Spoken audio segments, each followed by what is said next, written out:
तारीख आप उठाकर देख लें, इससे महंगी गाय आज तक या शायद कयामत तक कोई नहीं बेच सकेगा, क्योंकि गोल्ड तो महंगा होता ही रहता है ना। अब देखिए कीमत कैसी लगी। कीमत ऐसी लगी कि गाय की खाल में सोना भर कर उन्हें पेश करना है जिनकी गाय है, जो गाय के मालिक हैं। बहरहाल मरता क्या ना करता, क्योंकि उनको मसला तो हल करना था। और एक स्टोरी मैं आपको सुनाऊं। कल रात में अपने बच्चों को ये कहानी सुना रहा था, और ये कोई फर्जी या रस्मी कहानी नहीं है, बल्कि कुरान पाक का सच्चा वाक़या है। लेकिन इस कुरान पाक को अगर बच्चे या नौजवान सुन रहे हैं, बज़ाहिर बड़ी दिलचस्पी के साथ सुनते हैं, लेकिन इससे क्या क्या असबाब हमें मिलते हैं उसको हमने गौर करना है। पहले पारे में बनी इसराइल का ये वाक़या मज़कूर है, और सूरत का नाम है सूरह बकरा। बकरा के माना होते हैं गाय की।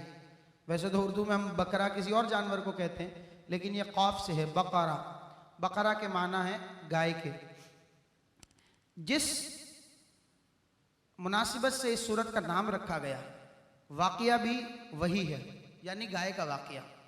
एक साले मुमिन बनी इसराइल में गुजरा है।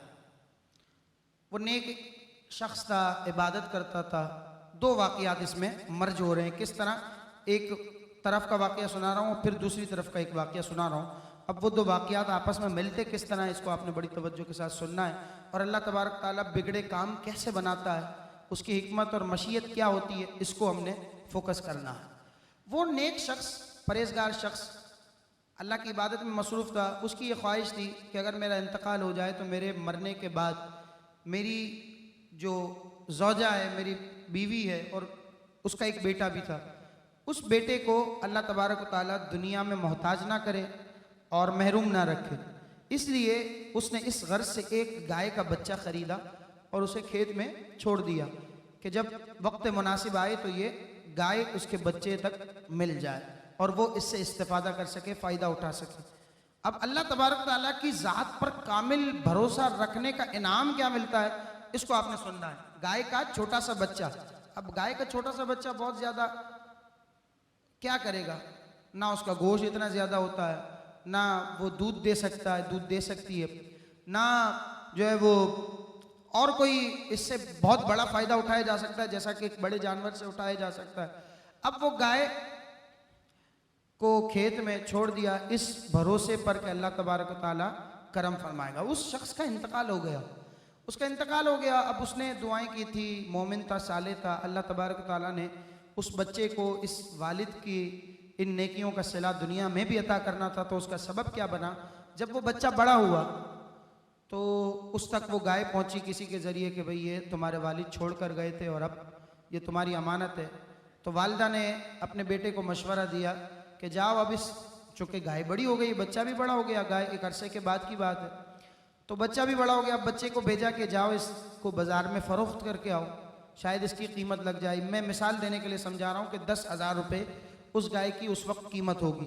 तो वालिदा ने कहा कि भाई 10,000 रुपये में इसे आप फ़रोख्त कर दें ताकि उन पैसों से हम फ़ायदा उठा सकें।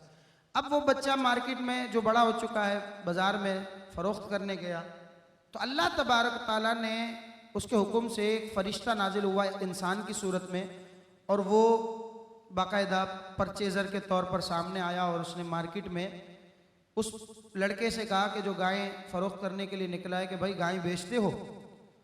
तो लड़के ने कहा जी बिल्कुल, बेचने के लिए मार्केट में लाया हूँ। कितने की है? बच्चे ने कहा 10,000 रुपये की। तो फरिश्ते ने कहा नहीं, 10,000 नहीं, मैं तो इसे 20,000 में लूँगा। अब गाय की दुगनी कीमत मिल रही है। होना तो ये चाहिए था कि वो बच्चा कहता कि ठीक है, वालिदा ने तो मुझे 10,000 का कहा था, मुझे तो 20,000 मिल रहा है, मैं वालिदा को बताऊंगा कि भाई मजीद 10,000 हमें मिल गए तो फ़ायदा हुआ। लेकिन उस बच्चे ने, चूँकि तरबियत अच्छी थी ना, उस बच्चे ने फ़रोख्त नहीं किया। उसने कहा कि मेरी वालिदा ने तो मुझे 10,000 में कहा है, लेकिन मैं जो है से वालिदा से पूछे बिना 20,000 में फ़रोख्त नहीं करूँगा। मैं आपको कल बताता हूँ, कल आप इसी वक्त मार्केट में दोबारा तशरीफ़ लाइएगा और मैं आपसे सौदा करूँगा। अब रात घर गया तो अपनी वालिदा से बताया उसने कि एक शख्स मिला, उसने तो इस 10 के 20,000 लगा दिए, तो अब मैं क्या करूँ? वालिदा ने कहा तो अच्छी बात है, 20,000 में अगर वो लेता है तो आप 20,000 में उसे दे दीजिएगा। अगले दिन जब फरिश्ता दोबारा उस जगह पर आया, मुख्तसर ये कि उसने बोली लगाई, लड़के ने कहा 20,000 मैं दे रहा हूँ, तो फरिश्ते ने कहा नहीं, अब मैं इसके 40,000 दूँगा। तो लड़का परेशान हुआ, लेकिन चूंकि वालिदा से इजाज़त नहीं ली थी तो कहा ठीक है मैं आपको कल पूछ कर बताता हूँ। दोबारा करने घर गया तो वालिदा ने जब ये माजरा सुना तो वो तशवीश में आई कि शायद ये कोई अल्लाह की तरफ से हिकमत या मशीयत है या कोई ऐसा मामला है कि जिसको हम नहीं जानते।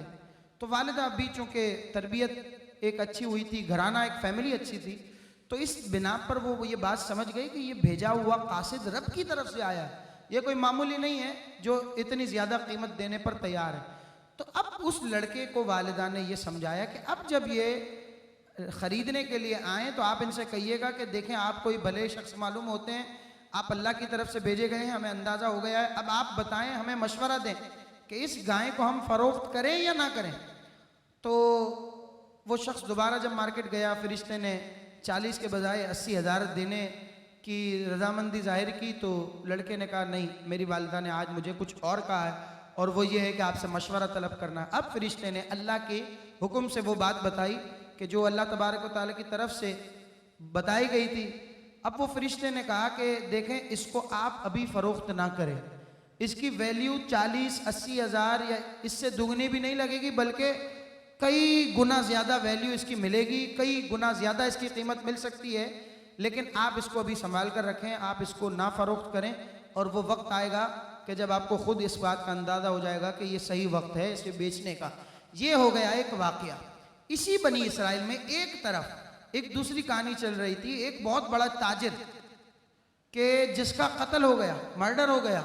अब उसके अपने ही में से किसी ने उसको मार दिया। अब करोड़ों की जायदाद का वो मालिक, समझाने के लिए कह रहा हूँ, उस वक्त तो पता नहीं करोड़ों का लफ्ज़ इस्तेमाल होता भी होगा या नहीं, समझाने के लिए कह रहा हूँ। बड़ी ज़मीनों का वो मालिक था, बड़ी प्रॉपर्टी उसके पास थी, यानी अरबों खरबों भी आप कह लें, करोड़ों कह लें, अरबों खरबों कह लें, यानी इतना अमीर था। क्योंकि अब जब गाय की कीमत वो अदा करेंगे ना तो उससे अंदाज़ा हो जाएगा कि वो कितना शख्स, कितना रईस होगा कि इसकी दौलत का बंटवारा नहीं हो पा रहा था, कि मर्डर की जो एक मिस्ट्री थी वो खुल नहीं रही थी। अब हुआ क्या कि वहाँ मूसा अलैहिस्सलाम का दौरे रिसालत है, दौरे पैगंबरी है। मूसा अलैहिस्सलाम के ज़माने में ये मामला हो रहा है। अब वो शख्स मर गया, उस शख्स के मरने के बाद लोगों को पता नहीं चल रहा कि इसे मारा किसने। मूसा अलैहिस्सलाम के पास चंद लोग हाजिर हुए कि अल्लाह के नबी बताइए अब क्या करें, कैसे पता चले कि इसको किसने मारा है, ताकि हम उससे बदला ले सकें, ताकि हम जान सकें कि कौन इसकी जायदाद वगैरह का दुश्मन है। मूसा अलैहिस्सलाम को वही नाजिल हुई अल्लाह तबारक व तआला की तरफ से, कहा कि इनको कहें कि एक गाय कुर्बान करें। अब देखें गाय का लिंक हो रहा है, वहां से कनेक्शन बन रहा है। फरमाया गया एक गाय कुर्बान करें और उस गाय के गोश्त का एक टुकड़ा मकतूल, जो मर्डरर है, जो सॉरी जिसका इंतकाल हो गया है, जो मर चुका, उसके जिस्म पर मारे तो वो मुर्दा खड़ा होकर अपने कातिल का नाम बता देगा और मसला हल हो जाएगा। पहले ज़माने में इस तरह के अजाइबात होते थे, जैसे कुर्बानी किसी की कबूल हो जाती थी तो आग उठा कर ले जाती थी। अब हमारे लिए मुहाल है, लेकिन चूंकि अल्लाह की हिकमत और मशीयत का ज़ुहूर होना था, अब वो गाय का कुर्बान होना। अच्छा, यहाँ भी एक उलमा हिकमत बयान करते हैं, वो बनी इसराइल के लोग बड़े, मतलब हमारी ज़बान में कहते हैं ना कि ओवर एफिशिएंट, इस तरह के लोग थे। उन्होंने सवालात पर सवालात कर दिए। इसीलिए कहा जाता है, एक सबक यहाँ भी ये भी मिलता है कि अगर कोई चीज़ समझाई जाए ना तो सवाल पर सवाल ना किया करें।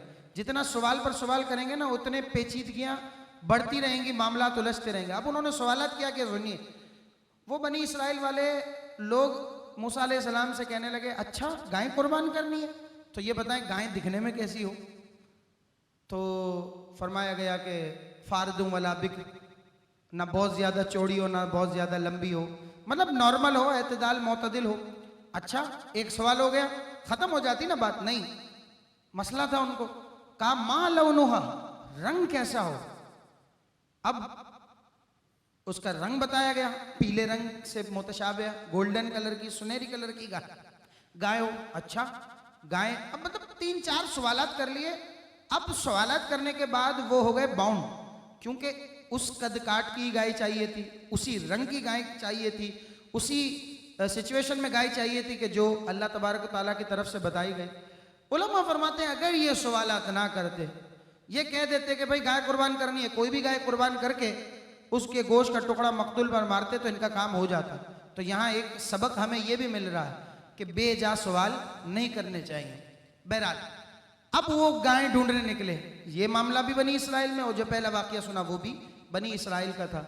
अब ढूंढते ढांढते वो पहुंचे उस बच्चे के घर पर कि जहां गाय बंधी हुई थी। गाय बंधी देखा कि भाई ये तो हूबहू ऐसी है जैसी बताई गई। अब कहा कि भाई गाय बेचते हो।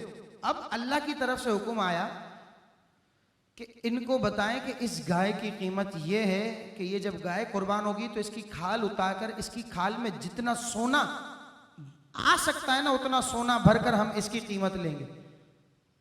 और तारीख आप उठाकर देख लें, इससे महंगी गाय आज तक या शायद कयामत तक कोई नहीं बेच सकेगा, क्योंकि गोल्ड तो महंगा होता ही रहता है ना। अब देखिए कीमत कैसी लगी। कीमत ऐसी लगी कि गाय की खाल में सोना भरकर उन्हें पेश करना है जिनकी गाय है, जो गाय के मालिक हैं। बहरहाल मरता क्या ना करता, क्योंकि उनको मसला तो हल करना था और सवालात भी पूछ चुके थे, सारी निशानियां भी गाय में मौजूद थी। तो बहरहाल सब ने मिलकर ये मामला किया और उतनी कीमत अदा की। और फिर वो गाय का टुकड़ा मकतूल को मारा गया। मकतूल ने उठकर बताया कि भाई मेरा कातिल तो मेरे अपने चचा का बेटा है जिसने जायदाद की वजह से मुझे मार दिया। बहरहाल वो एक अलग वाकया है। हमारे इस वाकये को सुनने के बाद कई असबाब समझ आ गए, और वो क्या थे। पहली बात, बेजा सवाल नहीं करने चाहिए। उलमा से बिलखुसूस जो जितना सवाल करेगा उतना उलझता रहेगा, पेचीदगियाँ बढ़ती रहेंगी। तो बेजा सवाल, हाँ कोई ज़रूरी मसला है, नहीं समझ आ रहा, आप करते हैं वो एक अच्छी बात है, पूछने में कोई आर भी महसूस नहीं होनी चाहिए, शर्मिंदगी भी नहीं होनी चाहिए। लेकिन खामखा जो सवाल करते हैं ना उनके लिए ख़ास यहाँ एक सबक है। दूसरी बात, वालिद साले हो तो उसका नतीजा औलाद को मिलता है। इसी तरीके से औलाद साले हो तो वो अल्लाह के बारगाह में अपने वालिदैन के लिए दुआ करे तो उन्हें भी सवाब पहुंचता है, उन्हें भी इसका फ़ायदा मिलता है। बहरहाल यहाँ वालिद की बात थी। अच्छा, फिर वालिदैन की बात में अल्लाह तबारक ताला ने बड़ी खैर रखी है। बाज़ दफ़ा होता है ना कि हमें नज़र आ रहा होता है कि भाई ये तो हमारे लिए हज़ारों का लाखों का फ़ायदा है, इसको तो हम कर लें तो हमारा मसला हल हो जाएगा मिनटों में। लेकिन कभी कभी ऐसा होता है कारोबारी पॉइंट ऑफ व्यू से, वालिद साहब तजुर्बेकार है, वो कहेंगे नहीं इस काम में हाथ नहीं डालना।